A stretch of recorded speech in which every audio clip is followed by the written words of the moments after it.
We dedicate this video.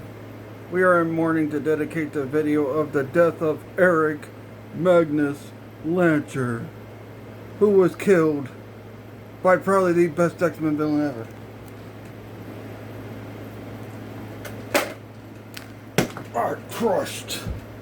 I crushed that fool, just like I'll crush anybody else who gets in my way. Ha ha ha ha ha ha ha ha.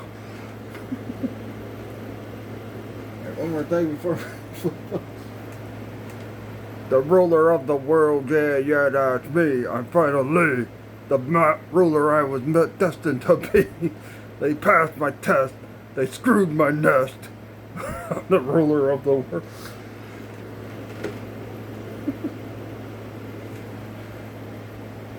Oh, this is Mr. Hornsby 83. This is the Mr. Hornsby 83 show. And today I am going to be reviewing X-Men97 Season 2, Episode 4, Rise of Apocalypse Part 2. And wow, what a freaking amazing episode that was. And I gotta say, right off the bat, the first 4 of X-Men97 Season 2 is way light years better than the first 4 of Season 1. Because, like, I think my favorite one out of the first 4 of frickin' Season 1 was the frickin' Fire Made Flesh episode. Everything else was okay or good, but Fire Made Flesh was pretty good. Then they got to the frickin' episode 5, which is like considered the best episode of the show so far, but I don't know. We might have got a contender with today's episode, because boy, wow, what a crazy freaking way to kick off Season 2 of X-Men97 with these freaking episodes, man. I mean, let's talk about Rise of Apocalypse Episode 2, or Part 2. So it picks up where the last part left off, where freaking Ramatop Blast freaking M7-Noir's freaking hideout. We see that M7-Noir is holding Ball, because Ball's dead and he's just grunting in rage. He's not crying, he is grunting in rage. He's like, "Aah!" Like a freaking horror movie villain or something. And whew. Then we see that Magneto used the force field. I guess Xavier used his psychic powers too to freaking shield the X-Men from getting caught in the blast. Then Xavier finally is the one that talks sense into M7-Noir, tells him the whole truth about everything, tells him that they're from the future and all that stuff. And M7-Noir is pretty interested in that, like, oh really? You guys are from the future? He's like, yep, 5,000 years from now. And he said that symbol you're holding is a symbol of the X-Men. So, in the last episode, M7-Noir was kind of being mentored by Magneto, who's trying to convince him to be a good guy and live for Xavier's dream. But what happened is, instead of that, we get him listening to Xavier now. So, even when they get to the freaking Sphinx, M7-Noir says he'd rather have Xavier go with him instead of freaking Magneto. But boy, this episode, I mean, start to end, it was really, really good. And yeah, this highlights why Apocalypse is my second favorite X-Men villain next to freaking Mr. Sinister, because I'm always going to love Mr. Sinister. Yeah, but and Magneto's third on my list as far as villains, and then I got Omega Red and Juggernaut and that, but man. Ugh. And this is a pretty emotional episode. Did it prove to be the better episode than episode 5? Well, I gotta say, I would say as far as action goes, I mean, if you're about storytelling, I think the build up to what happened in episode 5 of last season packs a little bit of a better storyline than the emotional build up to this one, because honestly, but if you're into just the action and, like, you know, moving the story along further, I mean, the first half of episode 5 focuses on the frickin' Magneto Gambit Rogue drama and how, you know, Magneto wants to be with Rogue, but, you know, Gambit loves Rogue, but then Rogue decides to go with frickin' Magneto just because Magneto can touch him. And, whew, boy. And this episode is focused a lot on the friendship of Xavier and frickin' Magneto, no matter if they've been enemies in the past or not. It's a pretty emotionally charged episode, but man. You know, so there's a point where they're headed to the Sphinx. They get there and they're all sleeping. And Ramatut talks to Xavier in the astral plane. He's like, you want to know about Apocalypse and all that stuff and yada yada yada. And he's like, you want to know about the Sphinx and all that, yada yada yada. And Xavier's like, yeah. And then he, you know, Ramatut tries to tell him. And then he says, you know,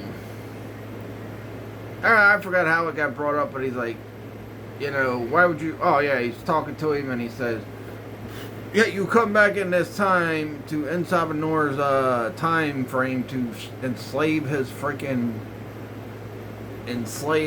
people, and you wouldn't do that unless you knew of a way to stop him.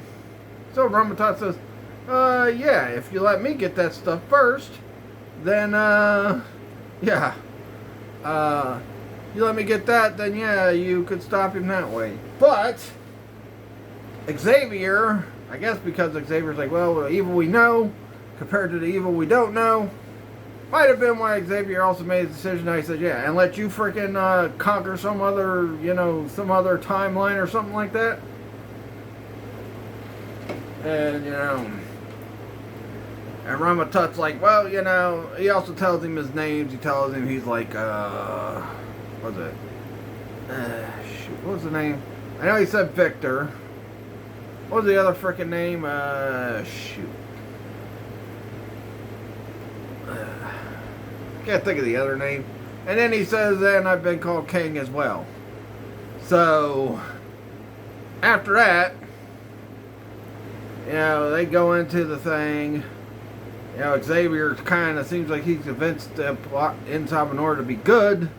But then when they get into the temple and they see the shrine of Apocalypse and, you know, all the future that Apocalypse has done and all that stuff, Ensabanor starts going, well, wait a minute. You guys want me to give up this power that this is showing in these freaking stories, that I'm the greatest villain in X-Men history? Come on now. You gotta be kidding. Well, he didn't say that, but yeah, he pretty much said that, but not in the words I just said. But so he decides he's going to go ahead and combine himself with the celestial technology. Anyway, and you know, Xavier's trying to stop him. He's getting the X-Men to stop him. And he's whooping the freaking X-Men like it's nothing. He's beating up, he beats freaking Rogue up. He beats up freaking Bishop. Bishop tries using his powers to absorb that, you know, people use stuff against Bishop and he can absorb it to shoot it back at him. He freaking deflected that crap from Bishop. He freaking kicks the crap out of him. Well, he don't kick Xavier, he just grabs him by the throat and then drops him down. But he like beats up the other X-Men, even Magneto, and they're trying to stop him, and then he's just whooping them up, which is a nod to X-Men Evolution. I think, man, you know, everybody talks about the Easter eggs they've had, like the Kang Dynasty and all that jibber jabber, but you know, you got some Easter eggs in the older X-Men cartoons, the other X-Men cartoons as well, like Apocalypse, freaking Ensabanor just whooping up on the X-Men and the Brotherhood. Well, not the Brotherhood, the Acolytes. He's whooping up on them. And that's exactly what he does here in X-Men97. So then he goes, he combines with the celestial power, and Bishop's like, well, you know what, it's time to go back to the future. So Magneto sends them all back to the future, and he was trying to send Xavier, but Xavier's holding on to his freaking cape. And before Xavier gets sucked back into the time, back into the future, Apocalypse blasts, so Magneto and Xavier are stuck in the past together. And we get the all-out battle between Magneto and Apocalypse, and, you know, Xavier's trying to help, but he can't really handle it because Apocalypse is just freaking whooping the crap out of both of them. Especially as Apocalypse, he's just whooping the crap out of both of them. And there's even a point where he says, you know, now who's the god and who's the insect to Magneto? Because Magneto said something to him about that in the last episode. It's like, now who's the god and who's the insect? And, you know, Magneto's still trying to convince him not to do this, and he's going after Ramatut's freaking, you know, palace and all that stuff. Also, we see the External, who I didn't mention in the last one because, you know, you gotta watch the old X-Men animated series to realize what they're talking about. And then again, you gotta watch every X-Men cartoon to realize some of the other Easter eggs that's in the freaking thing. Like, Inside Manor, like when he freaking whooped out the Acolytes and the X-Men in the freaking final episode. There's even a part where Inside Manor says he's gonna ascend. Which, what was the name of the last 2 episodes of X-Men Evolution? Ascension, Part 1 and Part 2. Also, he steals freaking Sebastian's line, or he steals Bastion's line from last season where he's like, I gotta evolve and all that stuff. And he, you know, pretty much evolves. But, you know, so there were some nods to the old X-Men Evolution, and I'm also going to come up with another prediction after I finish this review on something else they might do that will harken back to what they did in X-Men Evolution. But anyway, so Magneto can't handle Apocalypse. Apocalypse is whooping the crap out of him. He shields him and Xavier have this moment where they hug and they pretty much are saying goodbye to each other.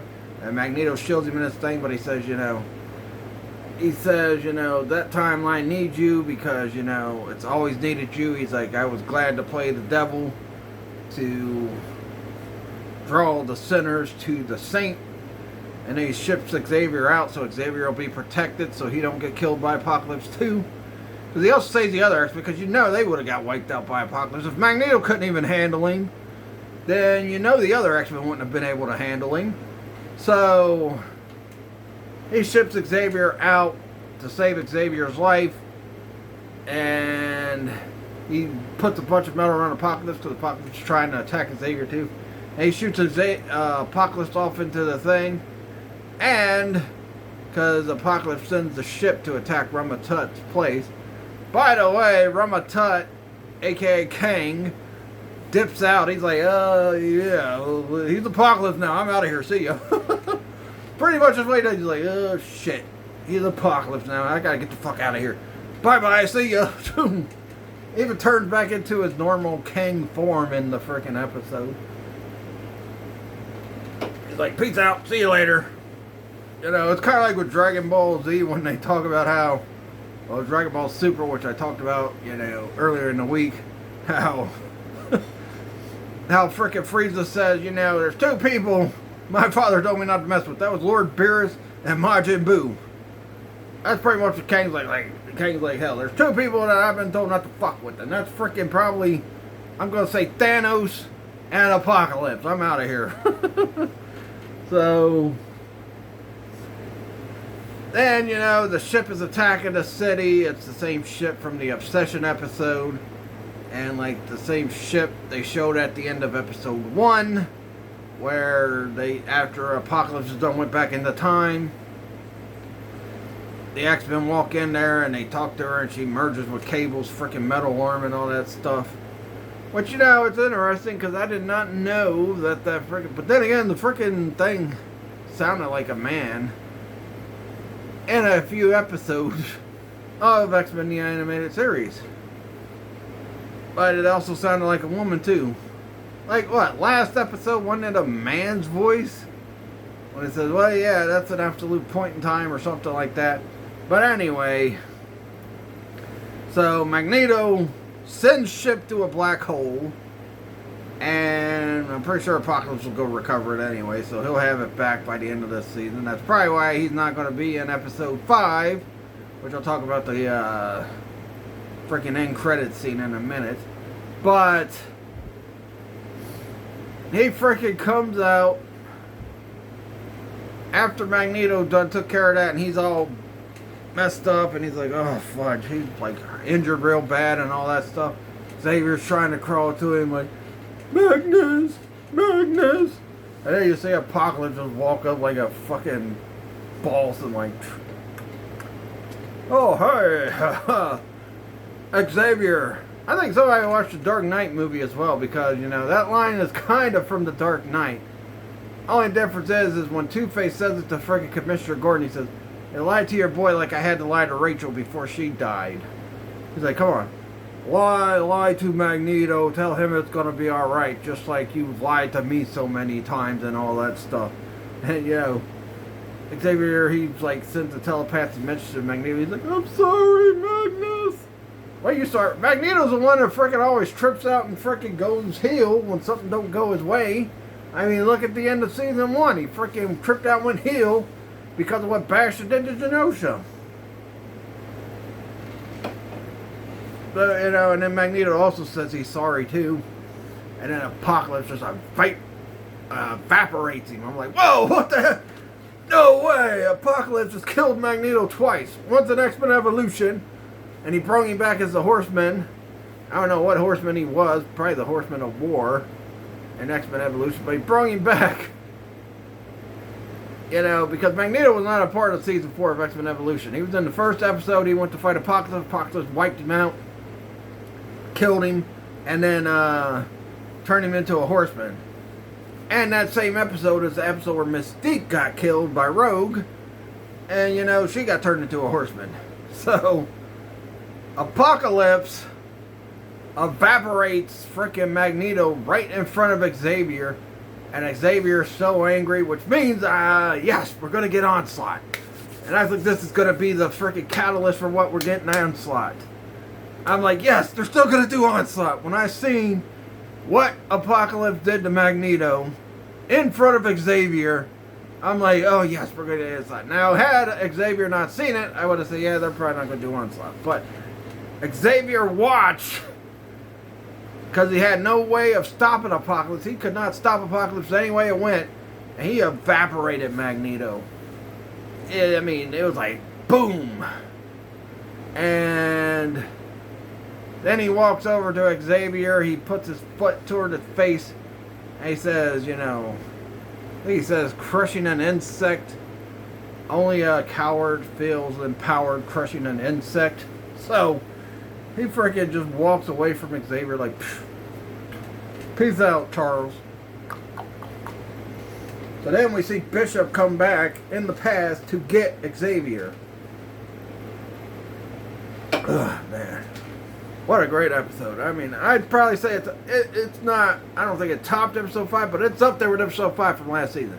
It is up there. The emotional weight of it, the way it went down, you know, the same way with, you know, still a little sadder for Gambit, because Gambit died thinking Rogue frickin' chose Magneto over him, but really she chose him over Magneto. So Gambit didn't get a resolve. At least Xavier and Magneto got to say a proper goodbye to each other, by giving each other a hug and, you know, telling each other they're sorry.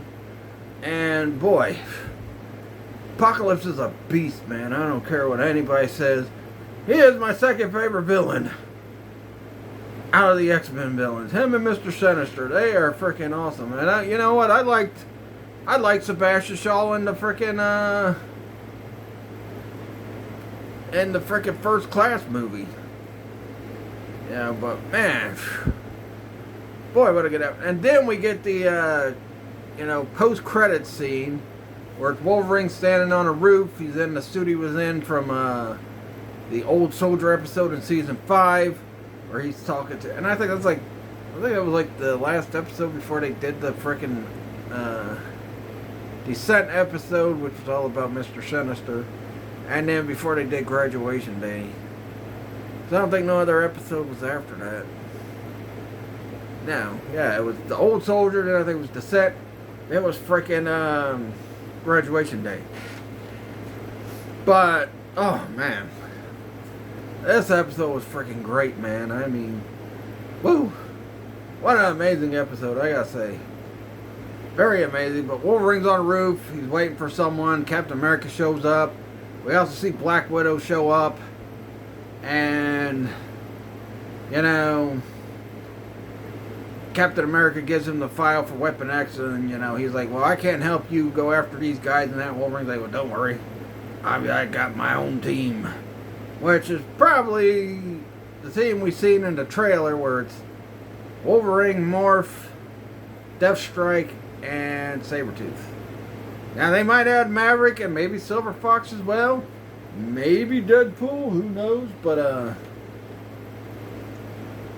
looks like it's only going to be them four for that episode. So,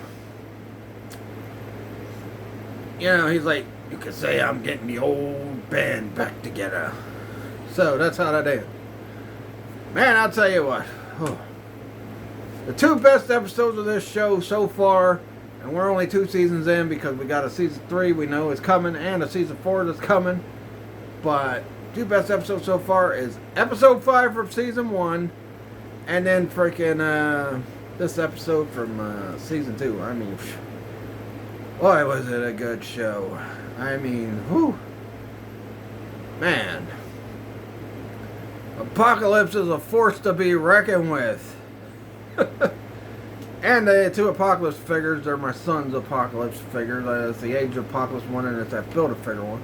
Magneto figure's mine, but I don't know, my son took the freaking parts off, like the shoulder pad on the Apocalypse, the freaking wires. Took the cape off the Age of Apocalypse one, and the freaking wires and the shoulder pads and everything off of that one. I don't know why he did that, but yeah. If I had that freaking original cardback one, I would probably use that one. But don't have it. But, you know. Anyway. Ugh. This episode was great.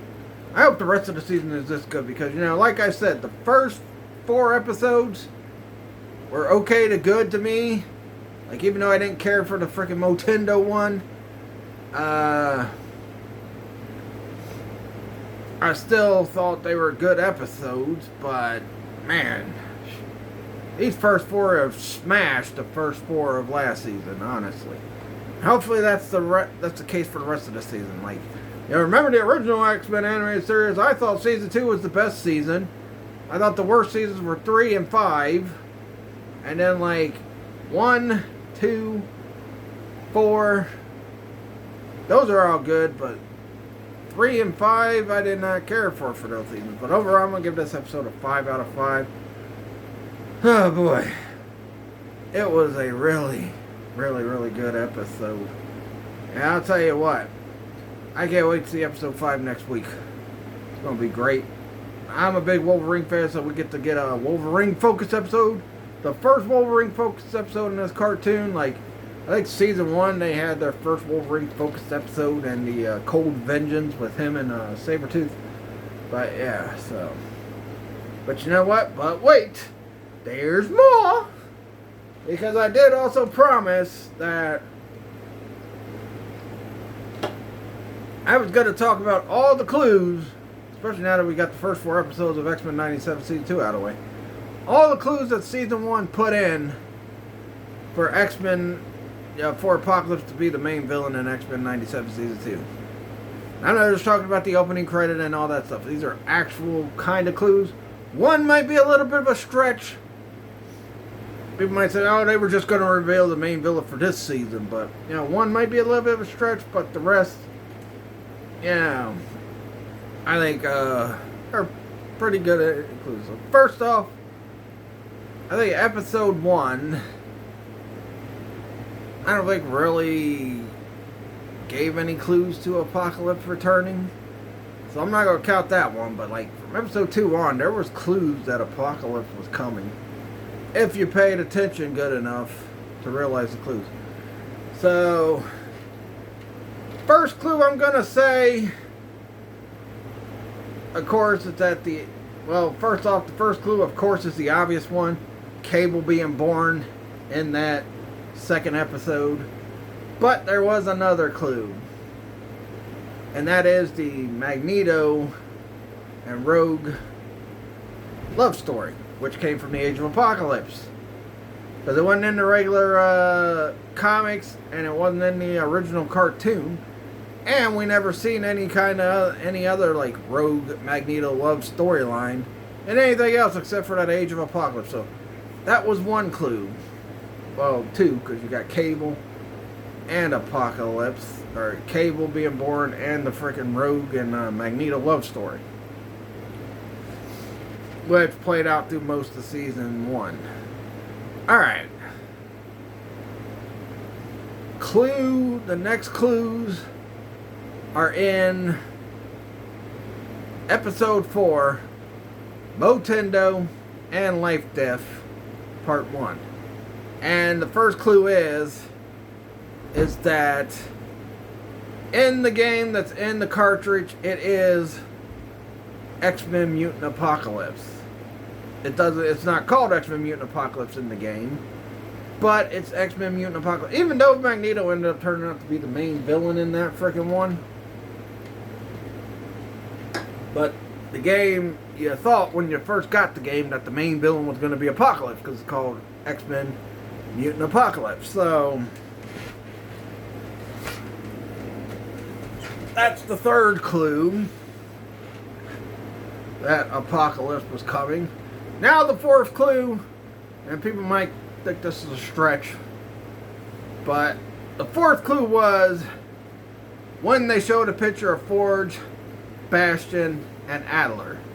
And the reason why I say it's a clue is because, they might have been putting it up to show off that Bastion might be the main villain, that Forge was working with Bastion, but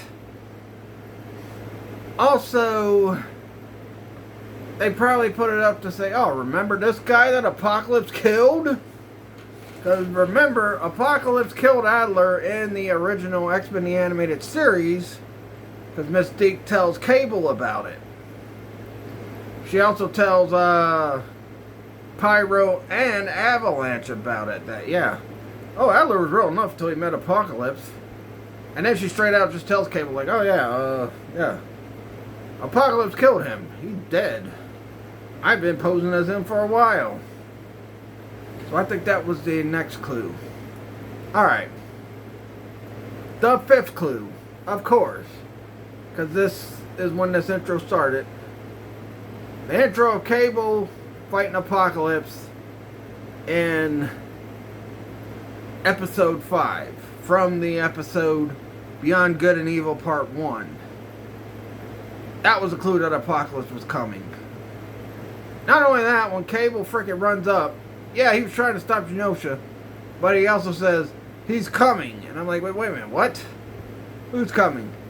Now, people will say, well, that was the freaking, this might be an restriction. But people might say, no, it was the Master Mold freaking thing that killed all of Genosha. But I also think he was meaning Apocalypse is coming. Because, so he's probably like, oh, he's coming. And, yeah, we did find out it was the freaking Master Mold Sentinel that destroys Genosha. But it also could have been Apocalypse. And you know what, I still have a theory. I'll talk about that theory in a minute with Apocalypse. Here in a sec. After I do all these clues. So, yeah. And then Cable goes back into the future. Alright. Next clue. Clue 6 that Apocalypse was coming back. Is that one of the main antagonists outside of the adversary in Life Death Part 2. The other antagonist was Lilandra's sister. Who, the last time we seen Lilandra's sister in X-Men the Animated Series, she was working with Apocalypse, because when he grabbed Fabian Cortez, she was working with Apocalypse, because she was there with him. Deathbird, I think that's her name. And then when she thinks that when Apocalypse goes to grab the second psychic for his little time traveling thing, she's there leading the attack, but she finds out Apocalypse lied to her about taking out Lilandra. He even tells her, she's like, I thought you were going to take down Lilandra for me. She's like, he's like, I lied. So that's the next clue we got, that Apocalypse was coming. Alright, and let's see, episode 7 I don't think had any clues to Apocalypse, outside of Sinister being like the main, one of the main protagonists, and he's the one that unleashed that master mold to destroy Genosha, because he got like Traska's DNA to unleash that master mold machine. Which again, I'll have a theory on that in a minute after I do these clues, but yeah.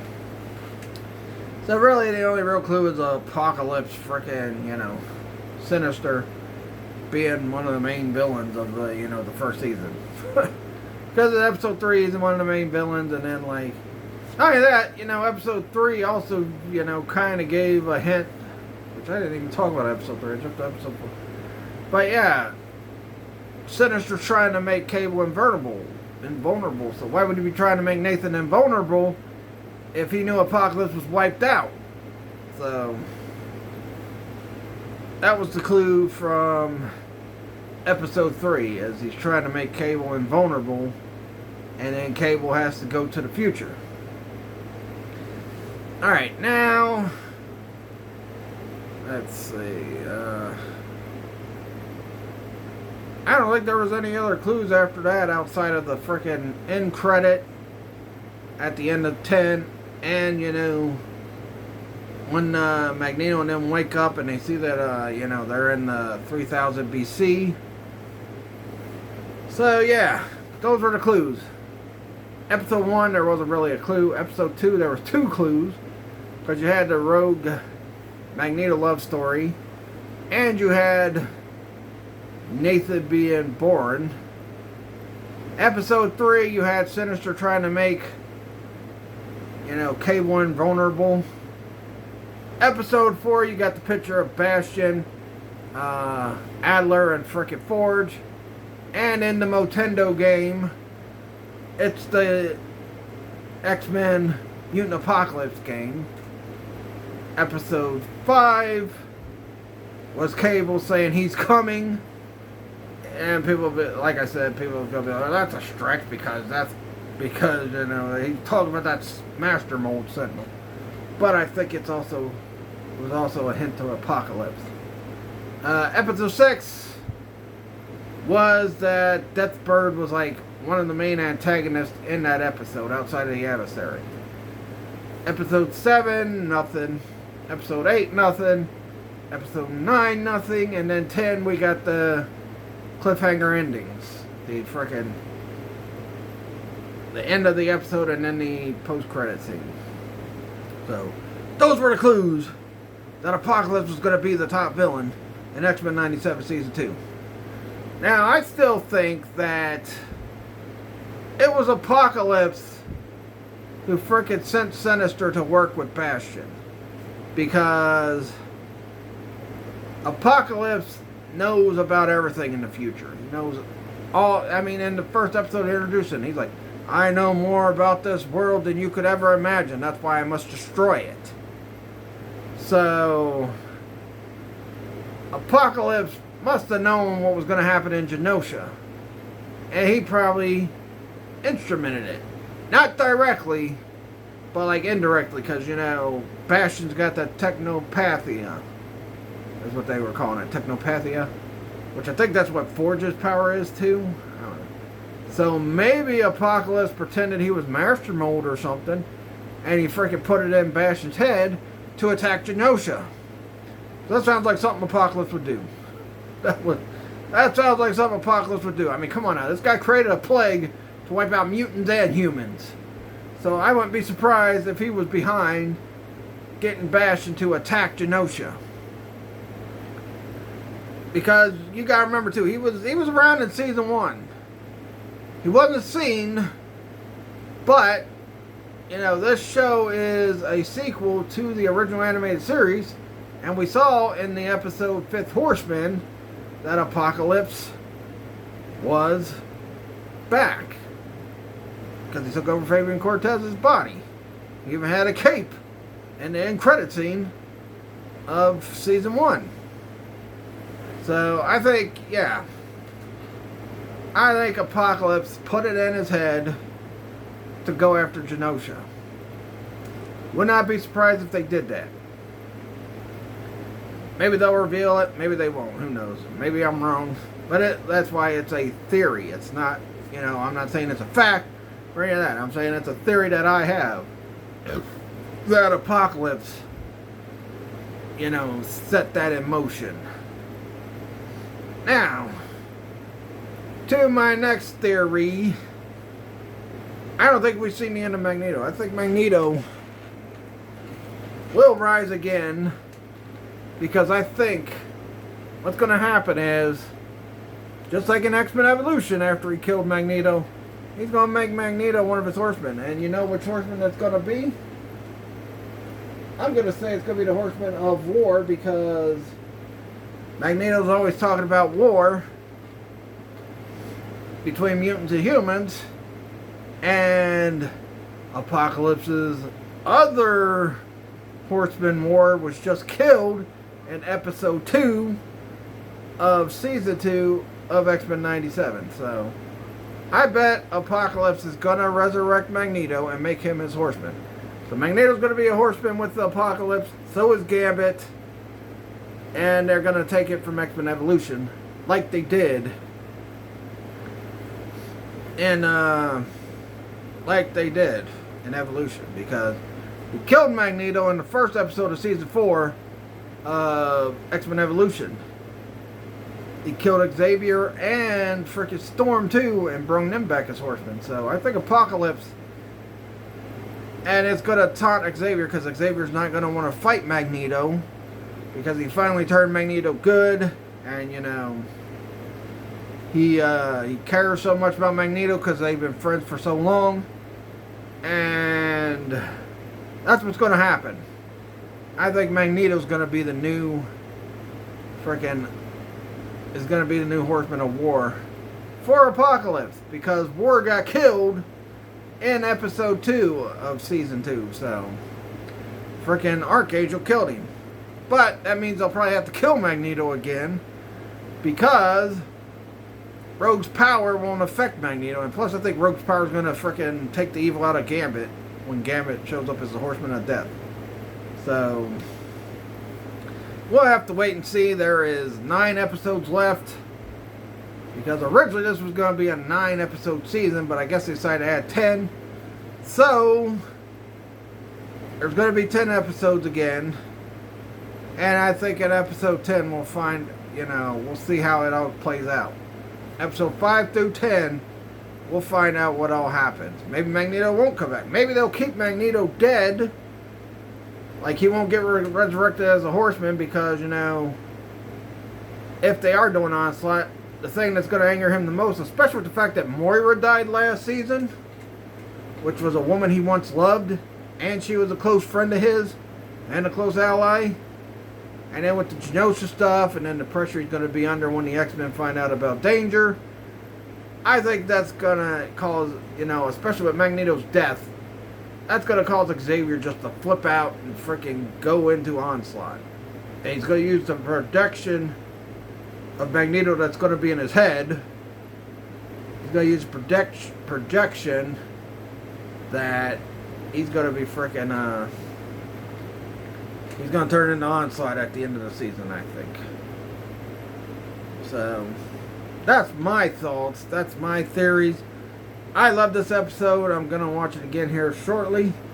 But man, what an episode. And it's up there with episode 5 of last season. Now, doesn't have the main emotional weight of the last season, because, like I said, Gambit died thinking that Rogue chose Magneto over him. But Xavier got to say goodbye to Magneto, and they both got to say sorry to each other. I guess for being enemies, I don't know. Frenemies or whatever. But yeah. So I think that's what's going to happen. Which I think Exodus is going to take the Magneto spot for the rest of this show. He's going to be the guy that's all about, trying to rule humankind and show that mutants are superior to the humans. Because you did see that one scene with him and Nightcrawler fighting.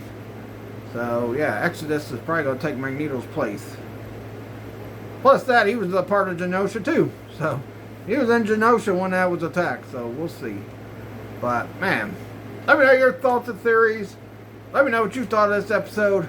Are you excited for the rest of the season as I am? Because I know I am. Whew.